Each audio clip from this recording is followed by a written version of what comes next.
You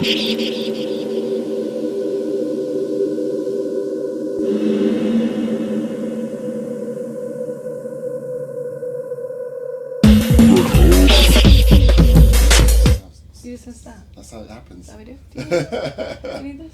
Sofi. Huh? You're alright, thank you. So off camera is Aaron's Space Funk, and with me I have. I'm in Miami. We're doing a special Everybody Hates Chris from Miami, I forgot which the. I'm very pleased about. Go on. And so you can see the shot. Is that Aaron? We can see in the mirror. Yeah. Hey, babe, wave. Yeah. Wave, There you Space go. Funk. It's cool. So That is awesome. there you go. So it's an interesting view. So Yes. how long? I want to start how I usually do, because I usually start with how long have I known you now? Yeah. Oh God. I've known you now. 2016 was it? I was gonna say 15. Yeah. 15. I was thinking. Yeah. You might think. I was 15, 16. That's why I hesitated with the 16. Or was it 15 or 16? But Ah.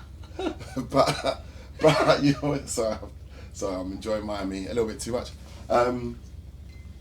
But you've always struck me as, you know, it was always clear. I mean, you know, everyone always comes and speaks to me about persuasive funk. I'll just jump straight forward to that, because the work that you did on that album was absolutely outstanding. Actually, I'm wearing a t-shirt from. T-shirt. He's got it going. Thank you, Chris. But the work you did on that album was absolutely outstanding. Thank you. It really, I remember hearing the first couple of takes of Boomtown Jazz or Persuasive Funk? Persuasive Funk. And when you sort of had the rough idea and then you went back and done the full performance, and then Tom Mason, shout out Tom, did the bass line and Jungle Drummer, shout out Jungle Drummer, Yes. obviously on the beats, and obviously put together by Future T, shout out to Tom. And I remember listening back to the tune and thinking, oh my God, my label's matured now. There we go. That ties into why I was. switched the name change thing. Yeah, absolutely. And it was like the first full vocal song we had on the label as well, Wicked. which we never really attempted to do. And I was, you know, I'm honoured. I can't ignore the influence of you know who on that, because I was working for him at the time. So I'm trying not to even reference the first time. 2023. We're moving on. We're leaving the pain and trauma in 2022. Somewhere lost back there. So, in short, what got you into jungle? So I thought. Oh shit! Sorry. Damn. No, it took me years to realise that what I thought was this drum and bass jungle actually was. Well, I mean, obviously it was hardcore, I think. Yeah. I was. What? I think it was like 90. It was either 94 or 95. I can't really remember. But I'd been roller skating while visiting my grandparents in England, and the DJ just played something, and I was like, what the hell is this? And I tried for years after that to find this sound that I'd heard while I was skating. I must have been like 8 or 9. And it wasn't really until I was about 14, 15, and about 98, 99, some friends from school back in Miami played a few different albums all in once, but I can't remember who it was first, but it was LTJ Bookham, Marky, and then Ronnie Size, and whichever one he played first, all I know is the moment I heard the drums, I was like, that's it! Yeah. I'm looking for it. So, I mean, I'd like to say for as long as I remember, but it's been a while. You know how I do. No, but it's been one of those things where it was, I guess officially, once I've realised what it was, since like 98, 90. So you've been in the game a long time. Well, in it was the first proper gig was thanks to the Bass Drive crew. Shout out Bass Drive. Bass Drive. We never quite got it together, did we? Oh. We had the conversation. Sorry, not to make it about me, but. I mean, it is your interview. You know. No. But it's just a quick aside, because I always wanted to do. I wanted this, but they, at the time, whoever was head of program at the time, wasn't on board with me playing on drum and bass. Because I said I want to be able to play on drum and bass, and they said they weren't on board with me. And that's absolutely fine. That's the ethos. So obviously it didn't work out. So yeah, I was always gutted to not do that show, but I should have probably just done the show and just kept drum and bass, and who knows what. Fuck it, doesn't matter. Anyway, so try again. Bass Drive is where you got your first. So it was 2008 when I had my first like official gig. Yeah. But I mean, I'd been practicing and going to events and shit for ages before that. Yeah. But it's actually helped me remember how long I've actually been doing this. You don't really remember How long? in the moment of it. Well, it's been over 13. Well, since I've been in it. Well, No, I'm just asking you a question. Just like, because you're in the show anyway. How long have I been doing what? No, I think how I've been doing it. I don't know. No. No, I mean, it's been about 13, 14 years I've been doing this. It's all very You're asking me for it. I love it. That was my fault because I brought you into it. I'm so sorry. Yeah, that was totally your fault. It was. Wasn't it? Yeah. I'll take it. I'm I mean, sorry. she just blanked, mate. She said, 16 years, she sort of just blanked it. But anyway, it's alright. It's all good, mate. I really should just do the math. I just hit 2008, but still, I'm a lazy bugger. So it's been 2008. So professionally involved, yeah. So that's oh god, can someone do the math? Okay, 18. I said it like an American as well. 15 years. 15 years. Oh Jesus, I said 16. Anyway, 15 years. So you started off as an MC, or did you go straight into? Because I actually don't know this, because I don't think I ever asked you. Really? Yeah, because I can't remember. Because what was it? Because you started off as an MC. I started off as a vocalist, and then I realised people around me were kind of pushing as singing over tracks and then singing along to DJ sets like with Stereotype, shout Stereotype, Stank Love Crew, hey, no, that kind of turned into, I feel like people are a bit bored of me just singing over the 1 hour long sets. Yeah. And I had also been involved in some of the hip hop, like local Miami hip hop scene down here. So yeah, the community, thank you. I couldn't find the word. And I used to cypher and practice with a load of the heads down here. So like Infinite Orion and what, literally stand street corners and literally, well, I'd go to breakdancing events or like house parties and that, and you know, the backpack rappers, all those people would be getting together, and then I had a few of the people would drag me in and be like, no, we're gonna build you up. Yeah. You need to be involved in this. Because I had sang for a few tracks, like when I'd first got into some sort of professional music, it was about 2003, 2004, I was with a jazz fusion band. Right, yeah, I remember you telling me this actually. Yeah, and then from there, the drummer from the jazz fusion band was doing some production for Baby Bam of the Jungle Brothers. Right, okay. So I recorded a couple things for Baby Bam, and it was actually, it was from there, those were the hip hop heads I ended up getting involved with from like that would come to the events, and so from there I dabbled and people were pushing me to rhyme, and I realized I just needed to rhyme as well at these events to keep it a bit interesting. And I mean, over the years since then, I'll say after last night's performance especially, I had a couple people say they don't really recognize me from who I was all that time ago, and you don't think about... What, is that in a good way? Yeah. You're right, okay, good. Sorry, I'm just checking. No, it's a very valid question. Just want to make sure. No, because it was someone I used to rap with in high school. There was someone I used to rap with in high school, Prism, and he was out not too long ago, and we had a little session just before last night's event, or whatever, sometime last week, and he turned to me, it was just like, well, you didn't sound like that. You kept going this time. I'm like, well, I'm not 17, 16 anymore. And you got bars now. I've kind of been practicing a bit, thanks. So, where is the Sophie Mari? Because so I'm gonna call you out just straight, like, because basically, I've been saying for years, Sophie, that she should have like her own project, like out and done, dusted, and you know, I'm not going to say any more than that because, but I love you. yeah. But I just feel like it should have happened by now, and I feel like I do agree. I'm frustrated for you in terms of like, what do you think? Because I know it's not you. So do you think there's not a label out there that would be prepared to, you know, to manage a project like that, or what do you think's the? Honestly, as much as I don't want to sit here and say it, I know that I've gotten in my own way and overthinking too much and trying to plan all this stuff ahead when really it's not about planning shit, but, oh, can I swear? Yeah, Okay. yeah. It's not about planning, it's actually sitting down, doing and getting it together. Yeah. And I've been so comfortable just getting single tracks sort of down, because Yeah. it's just 1 or 2 tracks, Yeah. and then I can go back to my work and regular life and everything like that. But at the same time, I do kind of find it interesting that you do. I knew you would ask, but I also, you know, been talking and kind of, how do I put it? It just annoys me.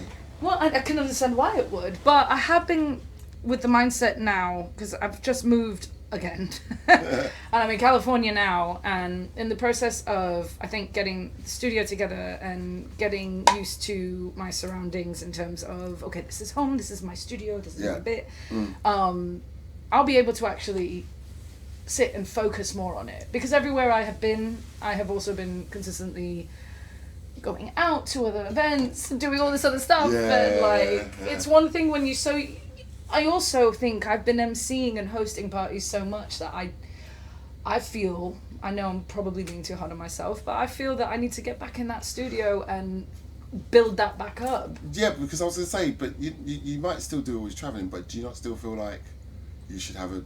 I should have had an album out years ago. No, I mean like a notebook and just be writing, like I have trying to write new stuff all the time, or your phone, or...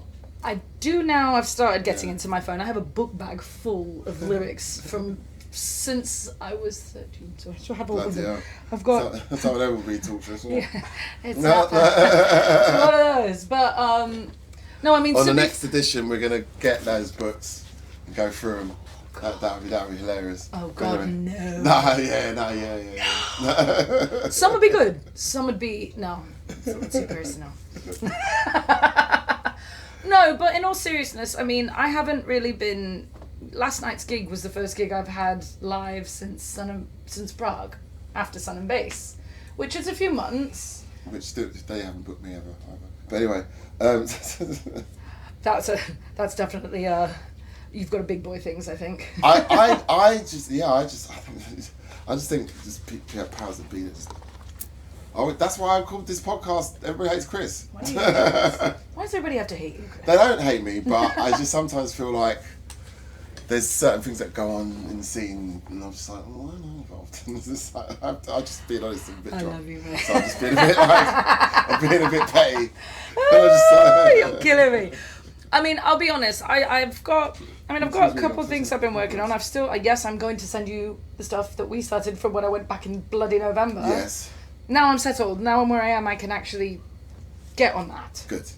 And outside of that, I've kind of been thinking of telling myself to kind of start telling people, look, unless I'm doing 3 or 4 track project, at least an EP or something. Yeah. I don't really want to do just 1 or 2 odd tracks anymore. It shouldn't be. Because it's not just you that's been on my case about this. Yeah. And there's other people, and I think I've just been so in my own head, which, guys, don't ever do that to yourself. It's just it's not good for you. Yeah. But, I mean, I get it. I think I've let too many other things distract me and get me in the way. Well, get in the way. It's what happens, but I think sometimes you got to just allocate the time. Yeah, but I mean, it's also, you know, in terms of the labels as well, I think I've also been really picky. I want to make sure that I'm with someone I'm comfortable with, and Absolutely. basically there's 2 in mind right now that I would really want to do it.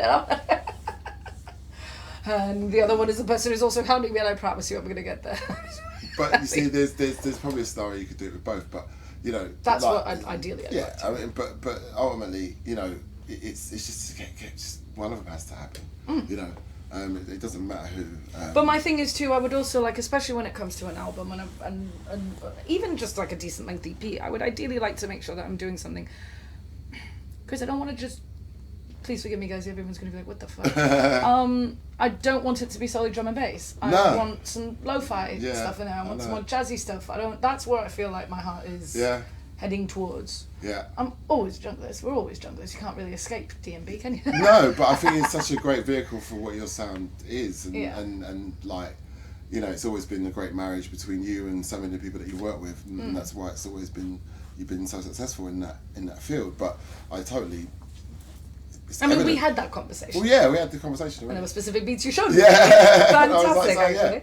Yeah. Like, you know what I mean? It's like, you know, but I think it's something that, you know, I'm sure we'll get to work on together at some point in the near future, and if not, you know, it'll be you doing it with someone else or whatever. Yeah. I just, well, ideal planning and focus is what I need to do, and I've had my Yeah. fingers dipped into so many different projects and things with other people, and because I don't produce myself, which I really should do, but I think that hasn't helped me either.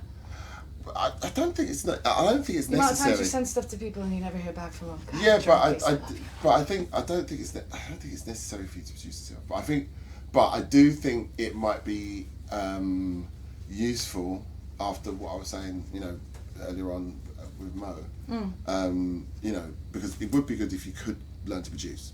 That's fine. That's a separate thing. Yeah. But in terms of it's another distraction right now, though. But that's what I'm saying. It potentially could be, and I think that if you're able to just just to maybe get an idea down, just play something out, or just loop something, whatever it is, just to get something going that gives you or sparks you an idea. Yeah. Then yeah, I think that's something you could do. I think that's something you should definitely consider. I mean, ideally, I remember when we were in that session that you'd started building that track. Yeah. I was looking at you and I was just thinking, Yeah. oh, you've seen so many people do this so often. Like, it's Yeah. really not. You do know what you're doing. You're just sitting there getting in my own way. I think you'd probably find it'll be a lot easier to, you know, just got, just I don't know. Get up and do it. I think you just got to do it. I think you know, because you know, I've heard people tell me, you know, oh well, you know, the GUI is the way Ableton or Logic or whatever works. It's too technical, whatever. But then I know, you know, loads of female graphic designers that use, you know, Photoshop and. Do you know what I mean? Like, so I don't really understand. But maybe the workflows. I don't know. It's or Premiere, and you know, there's women editors and stuff. So I don't understand why with music there's this block. Gap. Yeah. Well, certainly in drum and bass, because there seems to be women in other genres making own music. Oh, all sorts of change. Yeah. You know what I mean? So it's like, what's going to change? I don't know. I mean, like, I look at women like Amber Navan from Moonchild. Right. You know what I mean? I absolutely love that band. And she produces all that shit. She does all of it. I mean, they're band nerds, very clearly. Right, okay. But, I mean, it's... I still- aspire to something like that, you know Yeah. what I mean? And obviously, why would that not go into drum and bass as well if I were to get into the production side of things? I mean, I think it's something that you should really consider. I mean, it might, but I think your main focus would have been writing. Yeah. I mean, So- lyrically, just sitting back down, I have been getting back into that a lot more. Yeah. And there was a bit of a, I don't know, you know, these last 3 years have been a bit mental for everybody, and I've been Yeah. bouncing around for so much. I can't sit here and it's not an excuse anymore. It's not. But I'm really glad because within the last 6 months, I have been, since I got back from the last trip to England. Yeah. I think was it November? No. November? Uh, No. That was June. It's like June, July. June. What am I talking about? September. Well, yeah, because you come over for Sun and Solid Bass. Bass in Prague. So since September, I kind of took a step back and just decided I needed to not even stress myself with having to worry about writing or dealing anything with music. I just wanted to kind of get the move sort of down and dusted. And since I've gotten over there, I have been writing a little bit more. I started picking up some of it. So it is happening in terms of, I haven't left that alone anymore. I waited a bit too long, but I think I also needed to not beat myself up so much about, you know, I feel like I lost the why. It was just, do. Why am I doing it? Right. Okay. What am I really going to get from this? What am I yeah. really wanting to give out and put down? Would you feel like you need to have a concept to maybe base a project around? Or? Ideally, I'd like, Right. that I was so into my own head where it's like, no, if I'm going to do something, it's got to have this, it's got to have that, and I can't be so insanely particular, it'll never get done. And that's why now I'm like, okay, no, think of your concept, stop saying yes to absolutely everything that comes your way, and just do that. So that's why this year for me, I feel like is going to be a bit of finally having to set my own boundaries and focusing on one thing. especially the writing at least, getting the concept down of what my body of work would be in terms of a few tunes put together. Well, I mean, it always amazes me when, you know, I work with different vocalists. I mean, you know, I'd be fortunate to work with a good few, as you know, amongst yourself. But, well, I say a few now. But it always amazes me how sort of like, you know, I suppose it's the same way you're saying, you know, I was able to make a tune really quickly. You know, I've seen people sit and write lyrics, you know, or start a rap or whatever, you know, while I'm making a beat, and it's just like, what the hell, you know, like Booty, you know, he's a friend of mine, you know, he does it all the time. He starts writing lyrics to the beat I'm doing, like, you know, and it was just coming out of you, you know what I mean? But I guess it's all that sort of creative urge and creative spirit. Let's just put it this way. So Friday, obviously because I'm visiting now and just getting some last minute bits before heading back, that's all, go ahead. So yours? Yeah, but go ahead. So Friday, I was telling a mate who is a local singer down here, Lula Rios, lovely lady. She told me she was having a show, and it was her first show. She's more popular down here for being in an Latin funk band called, oh my god, Electric Beacon? No, that's not Electric Beacon. I'm getting my bands confused. Elastic Bond. Sorry, Sofi. Elastic Bond. Elastic Bond's the name of the band, and she was doing something for the first time, some of her own solo work, stuff that she'd gotten done through pandemic. And when I told her, I'm coming through, I want to support, I haven't seen you in forever, she's like, come up. Yeah. And I went to the rehearsal the night before the event, and I'd had some stuff written down, but I just couldn't quite get into the flow of it while I was by myself. In that rehearsal, I got all the bars I needed down. Because you had the music around you. I'm realising too, it's like, I think it was what I was saying to you all that time as well. Being in the studio, being in that physical, like last night when we were at the gig, I don't have time to be in my head and thinking, oh, what are you going to say? What's going to happen? How are you going to present? It's just, you've got people to entertain right now, so entertain them. Yeah. And my biggest thing I have to admit is and I know so many other artists feel this, get out your head, get down, and I don't mean get pissed or whatever, I mean like, get out of your own way and stop thinking so hard about everything. Whatever works, you know what I mean? No, that's true too. No, but I don't advocate overuse of alcohol. So I don't know why I'm pointing at the screen like I'm talking to my son. Yeah. No, but I mean, honestly, it's one of those things where, you know, as an artist, you're continuously growing, you're always a forever student, you never... if you are an artist and I think you think, oh, I've reached my peak or I've reached this, I'm like, no, you've clearly got some more studying to do. There's always going to be something. No, there's always something more, and it's like what I've been learning with all the productions I've been doing recently. It's like, you know, my standards have gone up and up, and it's just like, let's keep it going, okay? And, well, that's a little bit conceited, but it's just, you know, when you're starting to get better, you know, when you're starting to grow. Yeah. Do you know what I mean? Yeah. And I mean, the perfectionist side of it, and the whole, there's so many things that you can let get in the way. Yeah. That it's just like, what for? And I really feel like moving forward, especially, because I've had some really, really great experiences. I know, you've been performing at Sun and Bass, and, you know, you played for V and all these different it was brands. Lovely. And oh yeah, 30 years of V this year. Hey, people. But, you know, it is. It's just one of those things where I've figured, stop worrying about so much. Just make the move forward. So moving forward, I'm aiming to get a couple solid bits down. I've been getting my writing in. I have my ideas of who I will be doing that with. And then, I mean, that's what I'm sure plenty of people out there know. The previous offer may have been rescinded. Oh, so, really? Yeah, so you might have to have to go to the other one then. You have to talk to HR department. Oh, right. I'll be calling your son tomorrow. No, but you know what I mean, Chris. It's just one of those things where I think... I just want to see it happen. I don't care who with, but I just want to see it happen. It needs to happen. You know, find a producer that you can work with, or has got a lot of music that you can, you know, sort of, like, you know, bounce off and feel motivated by. Well, that's the thing, yeah. I need the trust, and I want the liberty of being able to just experiment and not have to feel like, oh, but it doesn't quite sound good enough for this or that. No. Of course I want my stuff to sound good, but I also don't want to get stuck in one of the, no more rabbit holes. No more rabbit holes. No, I don't. Well, you know, it might. I mean, you could just do like LSD and just like go down a. Mate, whew, I can only begin to imagine what I would have written. You're gonna go down the Beatles. Never route, acid you know again, what acid never again, acid never again, never acid again. I mean? Don't know. It's worth it. Magical Mystery Tour? Well, yeah, I just think I'm just gonna start recommending that to people because you could just do acid. Like, do you know what I mean? Like, I don't know what my girlfriend left you. My left me. What am I gonna do? Do acid? You know what I mean? And I don't do acid at all. No. But I just like the idea of telling people to Get do the it. response you get half the time. Chris, or yeah, you got it. We can just do acid. Either way. Yeah. Either way. That'd be fun. I don't know. So, what? So, would you say that?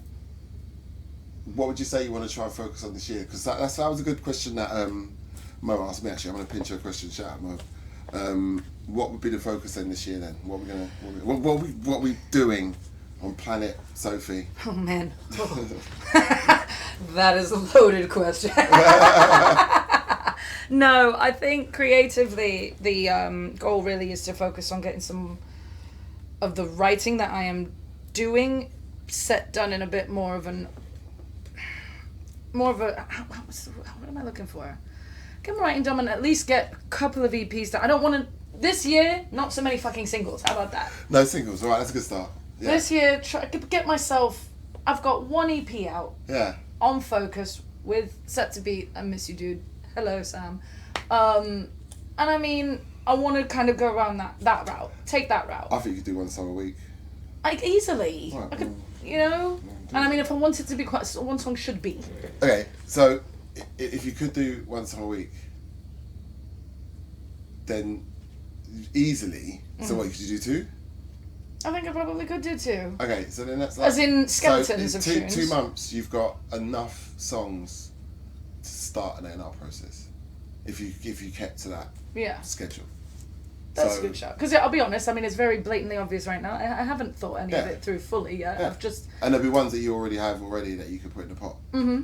But like, that's 16 tracks with a few others, maybe 22, 23. And you pick your best 15 and you pick your best 12. Yeah. And that's an album. Then just go from there. Yeah. That is a good shout. I mean, you know what, Chris? You're actually helping me brainstorm right now. Thank you, because... I gotta go back and get some work. That's what I do. Do you know what I mean? It's a beautiful thing, isn't it? Go on. I help creatives create. Oh, I can barely say it. It's been up for too long. I help creatives create. I need that to be time stretched. I'm going to try and do that. I think you should. Yeah, creative. Because I mean, I have a couple of things in the works right now, but again, they are singles. They're just stuff that I've... Anything you can mention? Anyone you can mention? No, unfortunately. What about, I mean, I guess I can say one's a bit more underground, one's a bit more overground. Okay. And that's all I can say. That's all you... One's going to have a video, I believe, for it, which I'm really excited about, because those are always fun. I really like the concept of having more visuals with your tunes being released. Or doing videos? Yeah. Oh. I like the one I did with, the one Tolerant Manager. Hey, how you doing there? This is great. Perfect Summer. I love how Tolerant and I, excuse me. I love how Perfect Summer was done. Sorry. Totally different size of face. It's so funny because Aaron doesn't realise He's on the camera the whole time. And so he's hiding and that stuff, but like everyone's gonna see it. And it's just been really funny to me because I'm wondering when he's gonna realise he's just in the shot. It's just like, but I love it. This is what it's about, kids. It's about the rawness. It's about the realness. Real, raw, and proper. That's what I'm talking about. It's about a hotel room in Miami with a camera worryingly pointed at a bed. Like, so... And I agreed to this. I agree. You can hold out your driver's license. Sign here. Oh, God. It was, as soon as we walked in, he's like, I know it's a bit Yeah, I know dodgy that's what I'm trying, but like, but honestly... we could, I was like, it's alright, Right, okay. Woo! Okay. We good? I don't want to get me too'd. So, Anyway, no. Well, look, so when are you over in London? That's the other thing I'm still trying to figure out.